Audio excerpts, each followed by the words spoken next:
بسم الله الرحمن الرحيم. سبحان الذي أسرى بعبده ليلا من المسجد الحرام إلى المسجد الأقصى الذي باركنا حوله لنريه من آياتنا إنه هو السميع البصير. وآتينا موسى الكتاب وجعلناه هدى لبني إسرائيل ألا تتخذوا من دوني وكيلا ذرية من حملنا مع نوح إنه كان عبدا شكورا. وقضينا إلى بني إسرائيل في الكتاب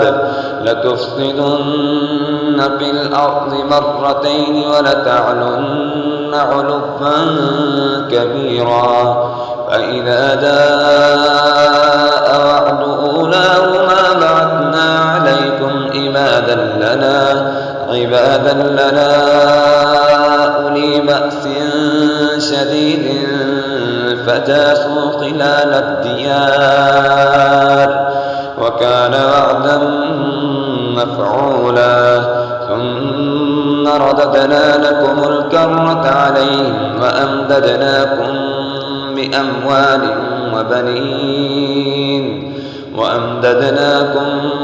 بأموال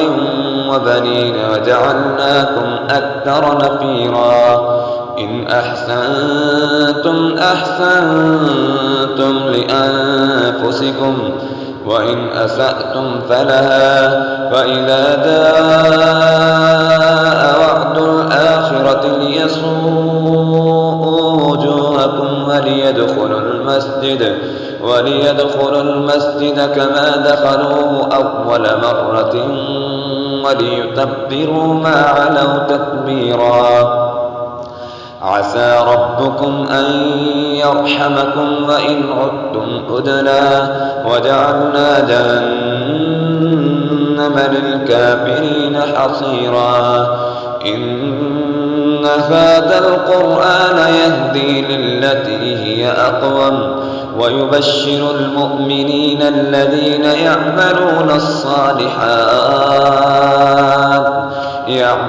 الصالحات أن لهم أجرا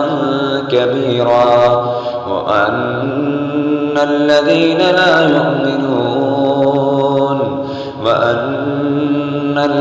لا يؤمنون بالآخرة أعتدنا لهم عذابا أليما. ويدعو الإنسان بالشر دعاءه بالخير وكان الإنسان عجولا. وجعلنا الليل والنهار آيتين فمحونا آية الليل وجعلنا آية النهار مبصرة لتبتغوا فضلا من ربكم ولتعلموا عدد السنين والحساب وكل شيء فصلناه تفصيلا. وكل إنسان ألزمناه طائره في عنقه ونخرج له يوم القيامة كتابا يلقاه منشورا. اقرأ كتابك كفى بنفسك اليوم عليك حسيبا. من اهتدى فإنما يهتدي لنفسه ومن ضل فإنما يضل عليها ولا تزر وازرة وزر أخرى وما كنا معذبين حتى نبعث رسولا. وإذا أردنا أن نهلك قرية أمرنا مترفيها فحق عليها القول فدمرناها تدميرا. وكم أهلكنا من القرون من بعد نوح وكفى بربك بذنوب عباده خبيرا بصيرا. من كان يريد العاجلة عجلنا له فيها ما نشاء لمن نريد ثم جعلنا له جهنم يصلاها مسموما مدحورا. ومن أراد الآخرة وسعى لها سعيها وهو مؤمن فأولئك كان سعيهم مشكورا. كلا نمد هؤلاء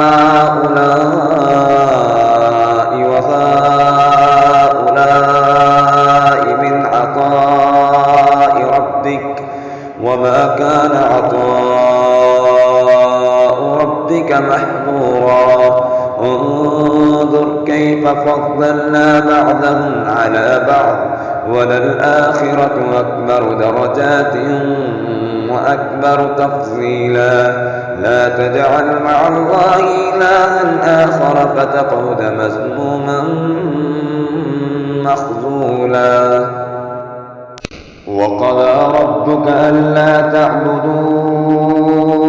إلا إياه وبالوالدين إحسانا. إما يبلغن عندك الكبر أحدهما أو كلاهما فلا تقل لهما أف ولا تنهرهما وقل لهما قولا كريما واخفض لهما جناح الذل من الرحمة وقل رب ارحمهما كما ربياني صغيرا. ربكم أعلم بما في نفوسكم إن تكونوا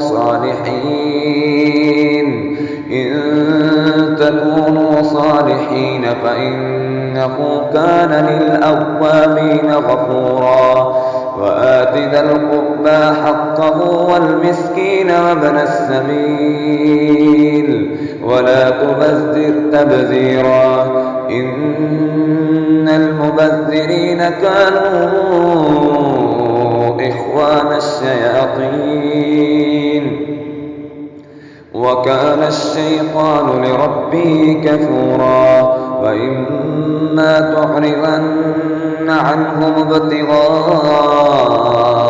رحمة من ربك ترجوها فقل لهم قولا ميسورا. ولا تجعل يدك مغلولة إلى عنقك ولا تبسطها كل البسط فتقعد ملوما محسورا. إن ربك يبسط الرزق لمن يشاء ويقدر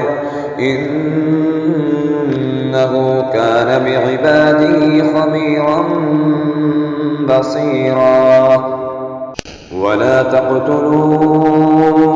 أولادكم خشية إملاق نحن نرزقهم وإياكم إن قتلهم كان خطأ كبيرا. ولا تقربوا الزنا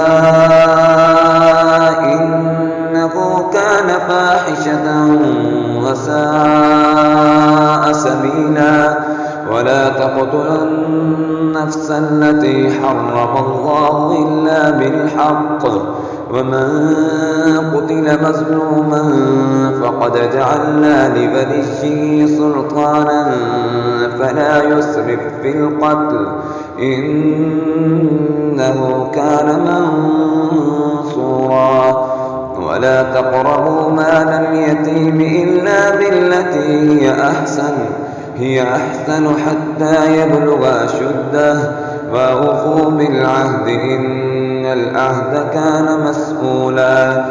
فأوفوا الكيل إذا كلتم وزنوا بالقسطاس المستقيم ذلك خير وأحسن تأويلا ولا تقف ما ليس لك به علم إن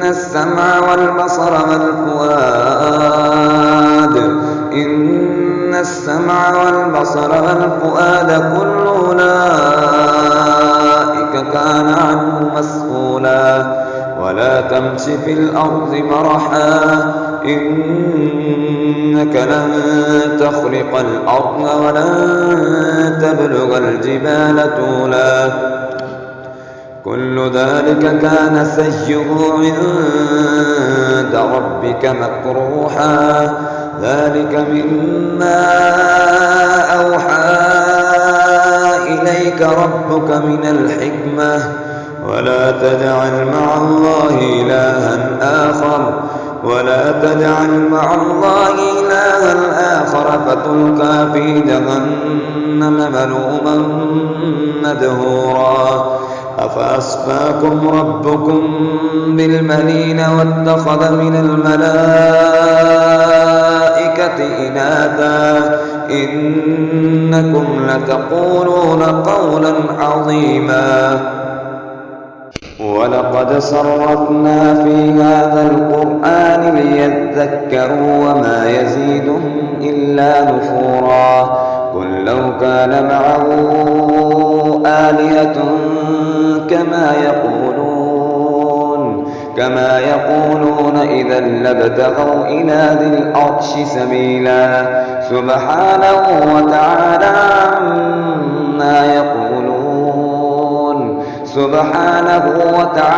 عما يقولون علوا كبيرا تسبح له السماوات السبع والأرض ومن فيهن وإن من شيء إلا يسبح بحمده ولكن لا تفقهون تسبيحهم إنه كان حليما غفورا وإذا قرأت القرآن جعلنا بينك وبين الذين لا يؤمنون بالآخرة حجابا مستورا وجعلنا على قلوبهم أكنة أن يفقهوه وفي آذانهم وقرا وإذا ذكرت ربك في القرآن وحده ولوا على أدبارهم نفورا نحن أعلم بما يستمعون به إذ يستمعون إليك وإذ هم نجوى إذ يقول الظالمون إن تتبعون إلا رجلا مسحورا انظر كيف ضربوا لك الأمثال فضلوا فلا يستطيعون سبيلا وقالوا أئذا كنا عظاما ورفاتا أئنا لمبعوثون خلقا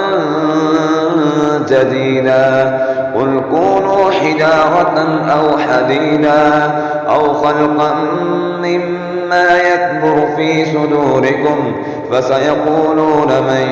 يعيدنا قل الذي فطركم أول مرة فسينغضون إليك رؤوسهم ويقولون متى هو قل عسى أن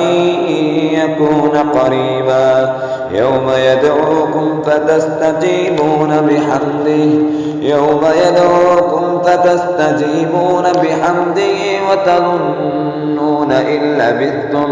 وتظنون إن لبثتم إلا قليلا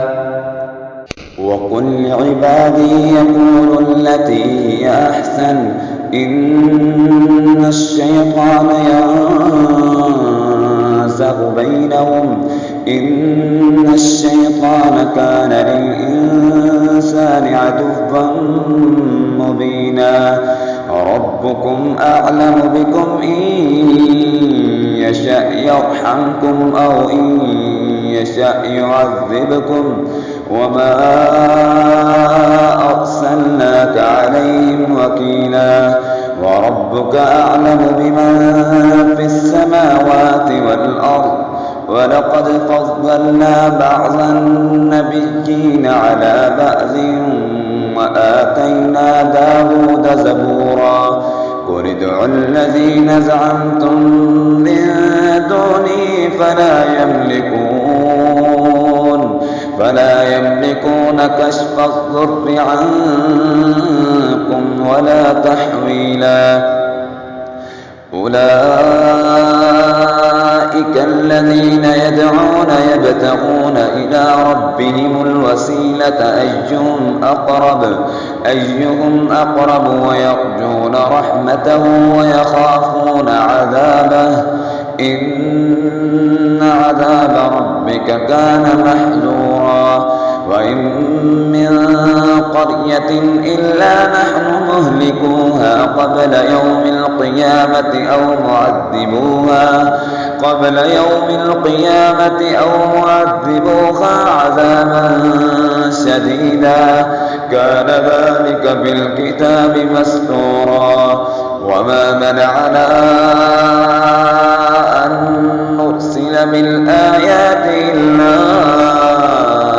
أن كذب بها الأولون وآتينا ثمود الناقة مبصرة فظلموا بها وما نرسل بالآيات إلا تخويفا وإذ قلنا لك إن ربك أحاط بالناس وما جعلنا الرؤيا التي أريناك إلا فتنة للناس والشجرة الملعونة في القرآن ونخوفهم فما يزيدهم إلا طغيانا كبيرا وإذ قلنا للملائكة اسجدوا لآدم فسجدوا إلا إبليس قال أسجد لمن خلقت طينا قال أرأيتك هذا الذي كرمت عليه لئن أخرتني إلى يوم القيامة لأحترقنك ذريته إلا قليلا قال اذهب فمن تبعك منهم فإن جهنم جزاؤكم جزاء موفورا واستفزز من استطعت منهم بصوتك وأجلب عليهم بخيلك ورجلك وشاركهم في الأموال والأولاد وعدهم وما يعدهم الشيطان إلا غرورا إن عبادي ليس لك عليهم سلطان وكفى بربك وكيلا ربكم الذي يزجي لكم الفلك في البحر لتبتغوا من فضله إنه كان بكم رحيما وإذا مسكم الضر في البحر ضل من تدعون إلا إياه فلما نجاكم إلى البر أعرضتم وكان الإنسان كفورا أفأمنتم أن يخسف بكم جانب البر أو يرسل عليكم حاسبا ثم لا تجدوا لكم وكيلا أم أمنتم أن يعيدكم فيه تارة أخرى فيرسل عليكم قاصفا من الريح فيغرقكم بما كفرتم ثم لا تجدوا لكم علينا به تبيعا ولقد كرمنا بني آدم وحملناهم في البر والبحر ورزقناهم من الطيبات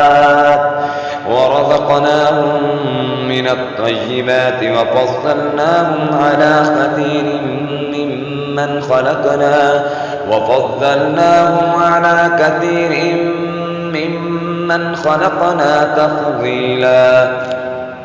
يوم ندعو كل أناس بإمامهم فمن أوتي كتابه بيمينه فأولئك يقرؤون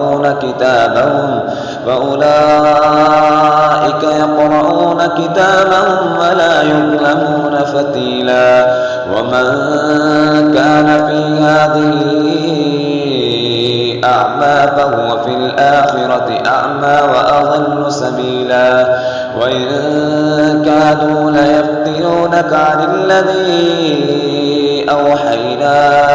إليك لتفتري علينا غيره وإذا لاتخذوك خليلا ولولا أن ثبتناك لقد كدت تركن إليهم شيئا قليلا إذا لأذقناك ضعف الحياة وضعف الممات ثم لا تجد لك علينا نصيرا وإن كادوا ليستفزونك من الأرض ليخرجوك منها وإذا لا يلبثون خلافك إلا قليلا سنة من قد أرسلنا قبلك من رسلنا ولا تجد لسنتنا تحويلا أقم الصلاة لدلوك الشمس إلى غسق الليل وقرآن الفجر إن قرآن الفجر كان مشهودا ومن الليل فتهجد به نافلة لك عسى أن يبعثك ربك مقاما محمودا وقل رب أدخلني مدخل صدق وأخرجني مخرج صدق واجعل لي من لدنك سلطانا نصيرا وقل جاء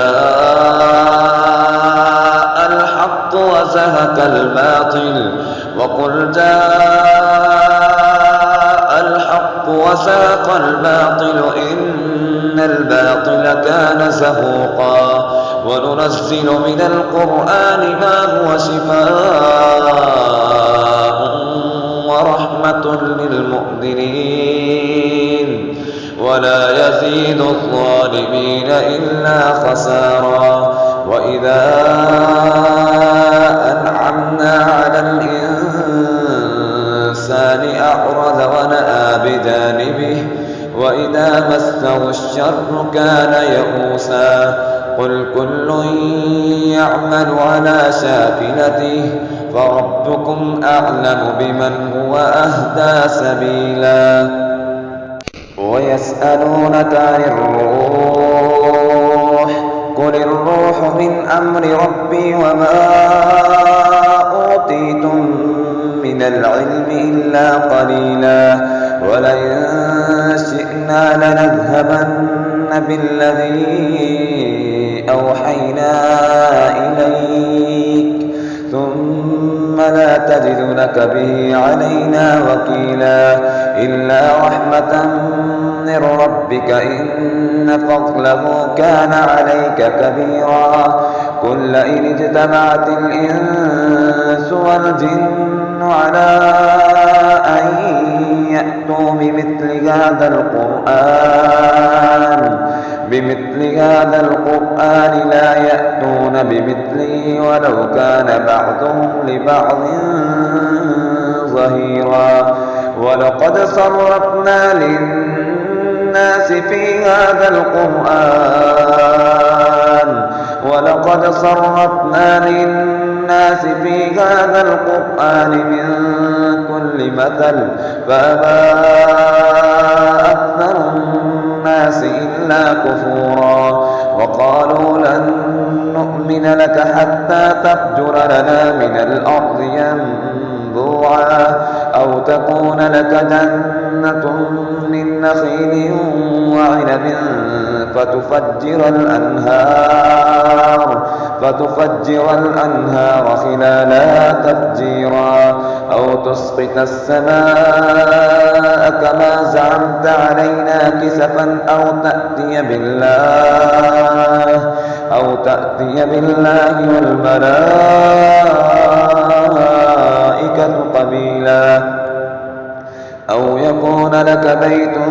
من زخرف أو ترقى في السماء ولن نؤمن لرقيك حتى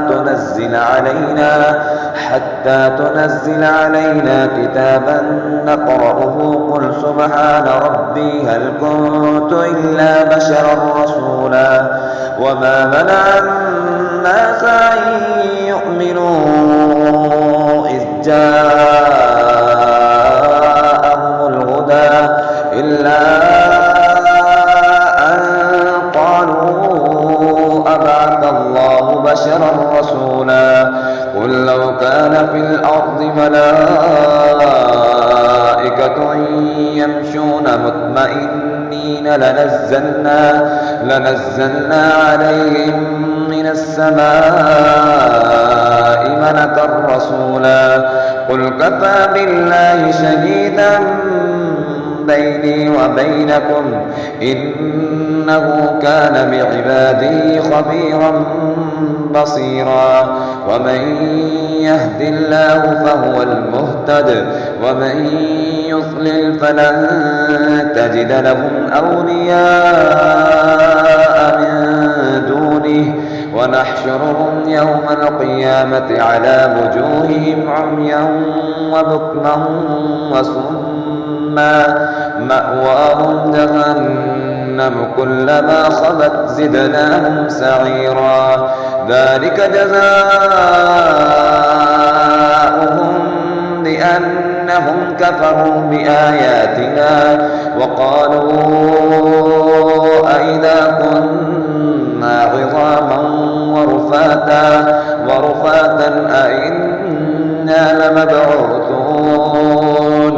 أئنا لمبعوثون خلقا جديدا أولم يروا أن الله الذي خلق السماوات والأرض قادر على أن يخلق مثلهم فجعل لهم أجلا لا ريب فيه فأبى الظالمون إلا كفورا قل لو أنتم تملكون خزائن رحمة ربي إذا لأمسكتم خشية الإنفاق وكان الإنسان قتورا ولقد آتينا موسى 9 آيات بينات فاسأل بني إسرائيل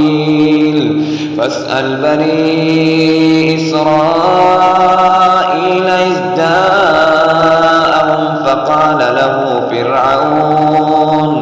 فقال له فرعون إني لأظنك يا موسى مسحورا قال لقد علمت ما أنزل هؤلاء إلا رب السماوات والأرض بصائر فإني لأظنك يا فرعون مثبورا فأراد أن يستفزهم من الأرض فأغرقناه ومن معه جميعا وقلنا من بعده لبني إسرائيل اسكنوا الأرض فإذا جاء وعد الآخرة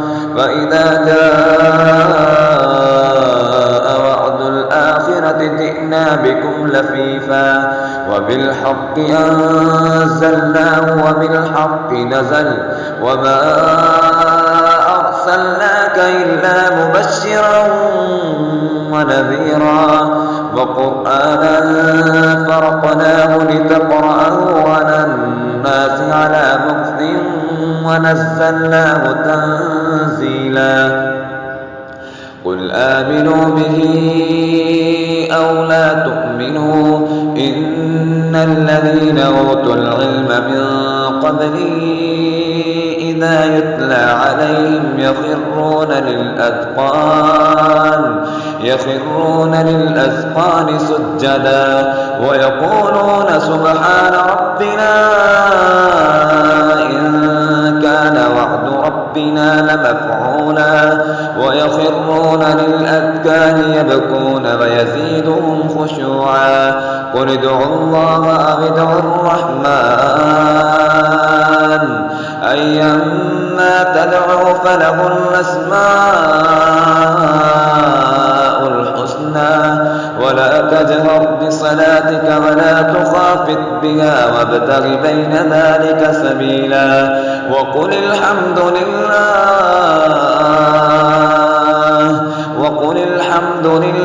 الذي لم يتخذ ولدا ولم يكن له شريك في الملك ولم يكن له ولي من الذل وكبره تكبيرا بسم الله الرحمن الرحيم الحمد لله الذي أنزل على عبده الكتاب ولم يجعل له عوجا قيما لينذر بأسا شديدا من لدنه ويبشر المؤمنين الذين يعملون الصالحات أن لهم أجرا حسنا ماكثين فيه أبدا وينذر الذين قالوا اتخذ الله ولدا ما لهم به من علم ولا لآبائهم كبرت كلمة تخرج من أفواههم إن يقولون إلا كذبا فلعلك باخع نفسك على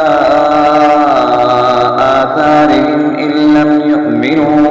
إن لم يؤمنوا بهذا الحديث أسفا إنا جعلنا ما على الأرض زينة لها لنبلوهم أيهم أحسن عملا وإنا لجاعلون ما عليها صعيدا جرزا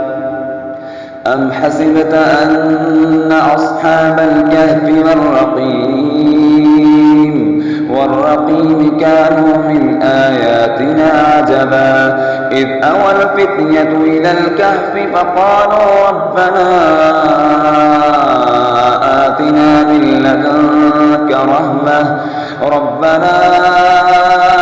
آتنا من لدنك رحمة وهيئ لنا من أمرنا رشدا فضربنا على آذانهم في الكهف سنين عددا ثم بعثناهم لنعلم أي الحزبين أحصى لما لبثوا أمدا نحن نقص عليك نبأهم بالحق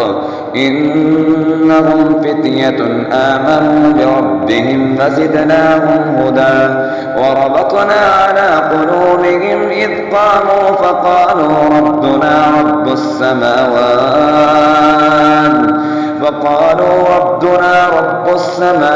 والأرض لن ندعو من دونه إلها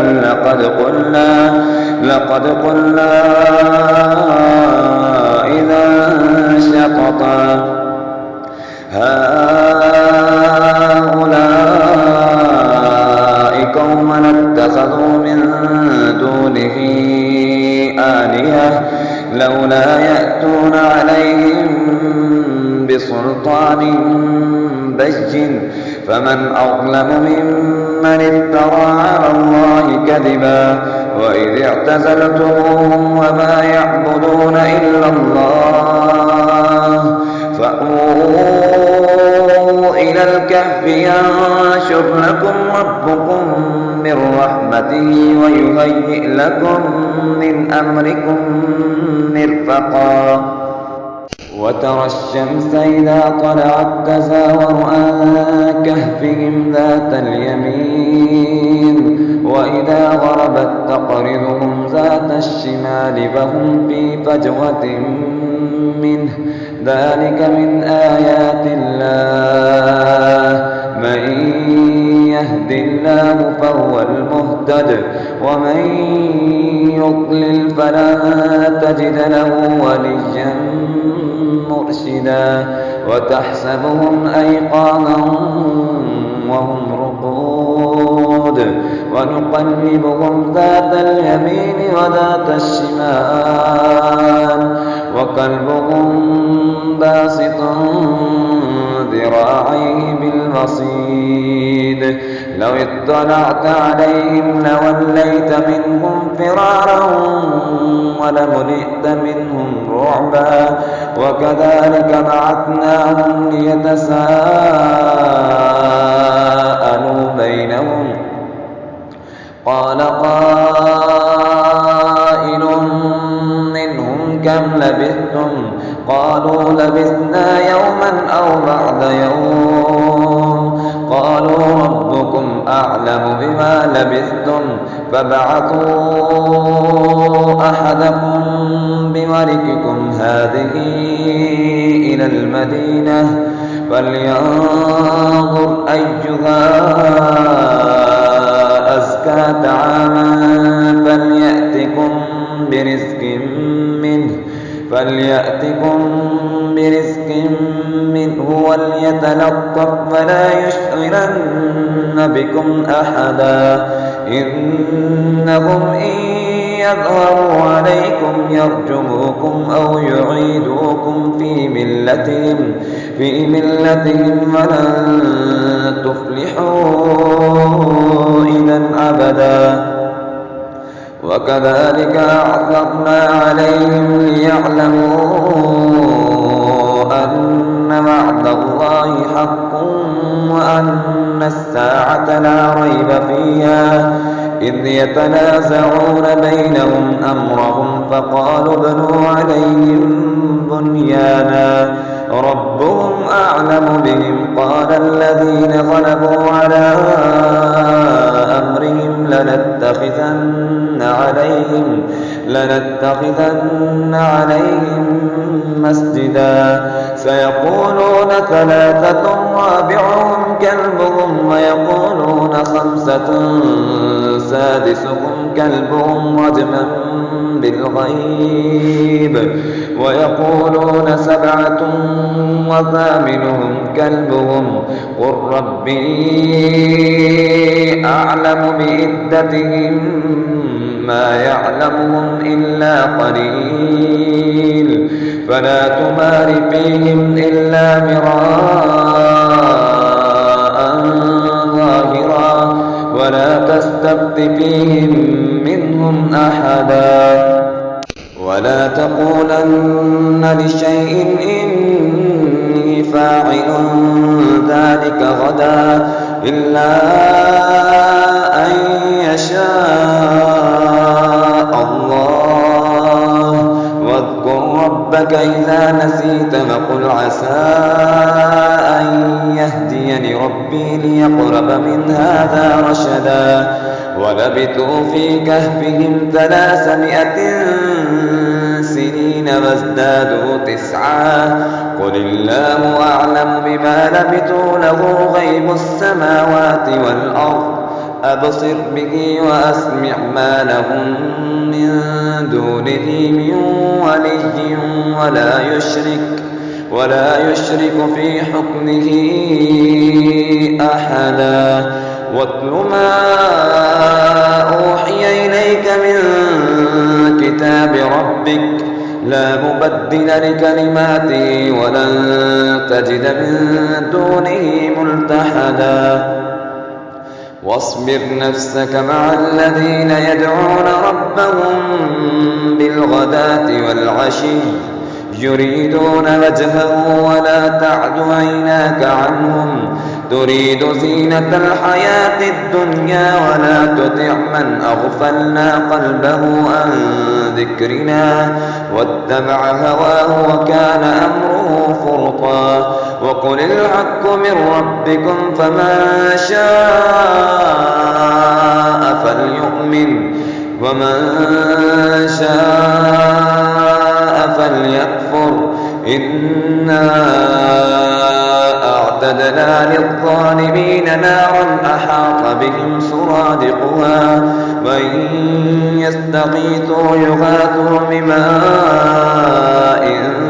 كالمهل يشوي الوجوه بئس الشراب وساءت مرتفقا إن الذين آمنوا وعملوا الصالحات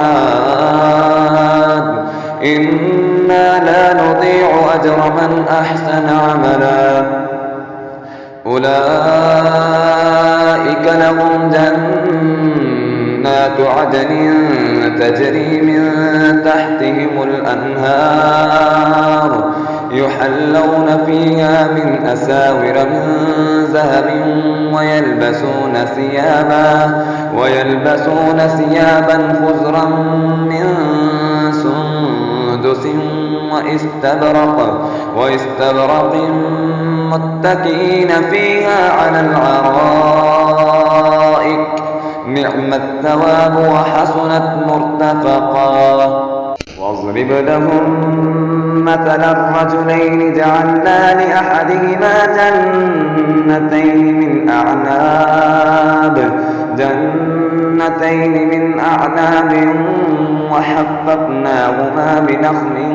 وجعلنا بينهما زرعا كلتا الجنتين آتت أكلها ولم تظلم منه شيئا وفجرنا خلالهما نهرا وكان له ثمر فقال لصاحبه وهو يحاوره أنا أكثر منك مالا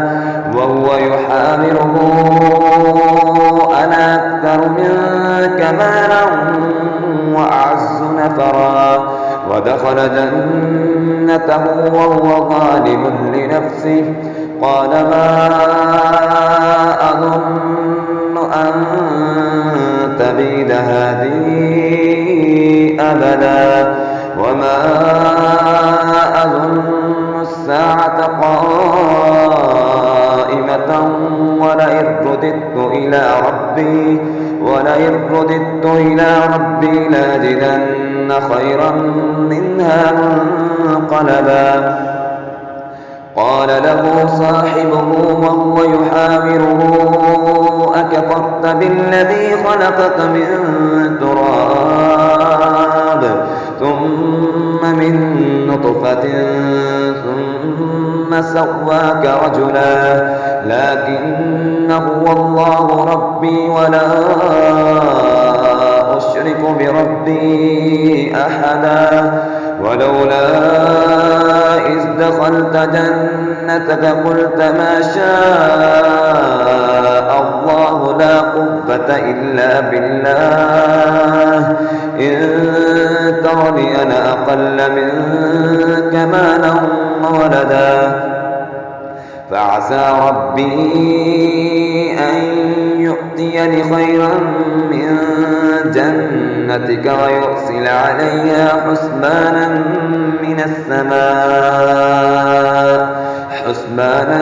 من السماء فتصبح صعيدا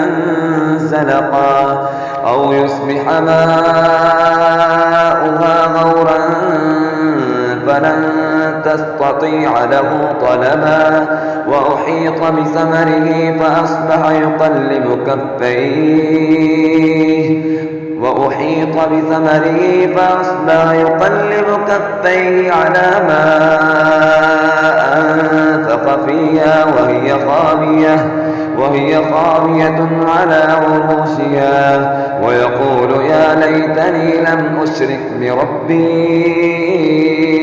أحدا ولم تكن له فئة ينصرونه من دون الله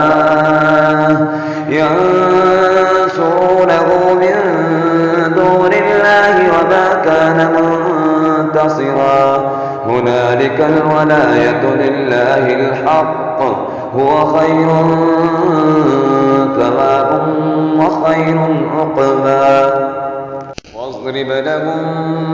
مثل الحياة الدنيا كماء إن أنزلناه من السماء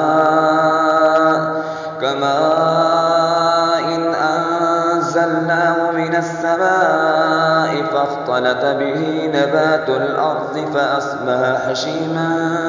تذروه الرياح وكان الله على كل شيء مقتدرا المال والبنون زينة الحياة الدنيا والباقيات الصالحات خير عند ربك ثوابا وخير أملا ويوم نسير الجبال وترى الأرض بارزة وحشرناهم فلم نغادر منهم أحدا وعرضوا على ربك صفا لقد جئتمونا كما خلقناكم أول مرة بل زعمتم أن لن نجعل لكم موعدا ووضع الكتاب فترى المجرمين مشفقين مما فيه ويقولون يا ويلتنا ما لهذا الكتاب لا يغادر صغيرة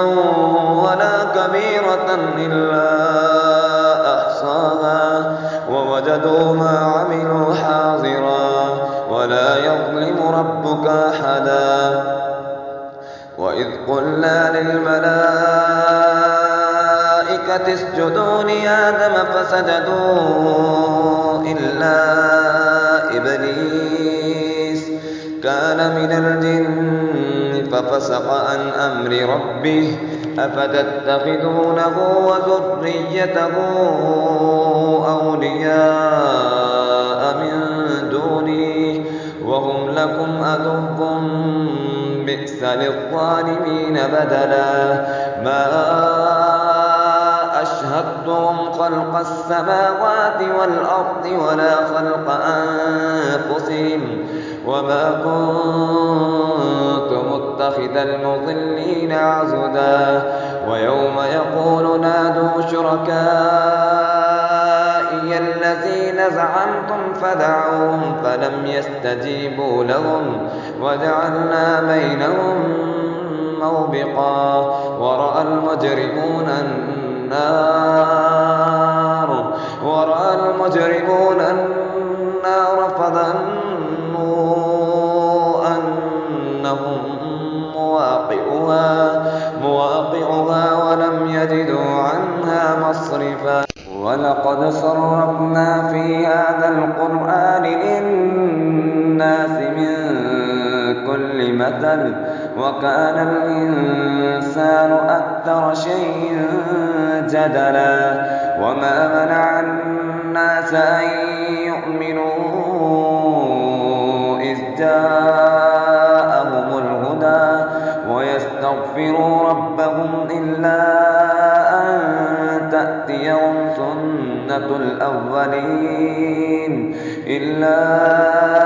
أن تأتيهم سنة الأولين أو يأتيهم العذاب قبلا وما نرسل المرسلين إلا مبشرين ومنذرين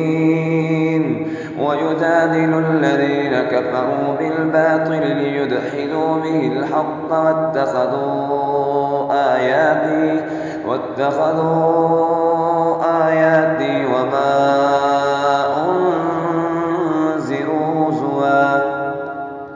ومن أظلم ممن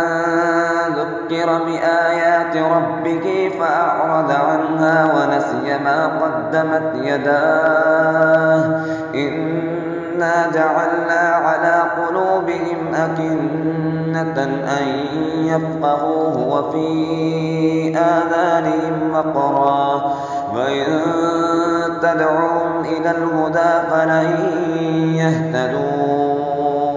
إذا أبدا وربك الغفور ذو الرحمة لو يؤاخذهم بما كسبوا لعجل لهم العذاب بل لهم موعد لن يجدوا من دونه موئلا وتلك القرى أهلكناهم لما ظلموا وجعلنا لمهلكهم موعدا وإذ قال موسى لفتاه لا أبرح حتى أبلغ مجمع البحرين أو أمضي حقبا فلما بلغا مجمع بينهما نسيا حوتهما فاتخذ سبيله في البحر سربا فلما جاوزا قال لفتاه آتنا غداءنا لقد لقينا من سفرنا هذا نصبا قال أرأيت إذ أوينا إلى الصخرة فإني نسيت الحوت